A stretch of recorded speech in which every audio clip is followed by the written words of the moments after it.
नमस्ते साथीहरू, आज म लिएर आएको छु इम्युनिटी बुस्ट गर्ने 5 वटा सजिलो नेचुरल तरिका। दिनभरि धेरै पानी पिउनुस्।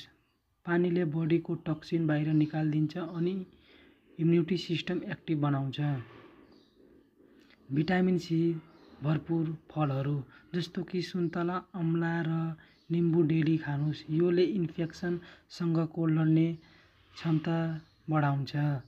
राम्रो निद्रा लिनुहोस्। रातमा 7-8 घण्टा सुत्नाले बडीलाई रिचार्ज गर्न मद्दत गर्छ, इम्युनिटी बुस्ट हुन्छ। हल्का एक्सरसाइज या योगा गर्नुहोस्। फिजिकल एक्टिभिटीले ब्लड फ्लो इम्प्रुभ गरेर इम्युन सेललाई एक्टिभ राखिदिन्छ। स्ट्रेस कम गर्नुहोस्। डिप ब्रेथिङ, मेडिटेसन या रमाइलो कुरा गरेर पोजिटिभ मुड बनाउनुहोस्। योले इम्युनिटीमा डाइरेक्ट इफेक्ट गर्छ।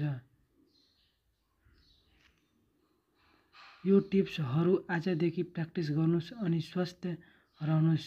यस्तो हेल्थ टिप्सको लागि च्यानल सब्स्क्राइब गर्नुहोला।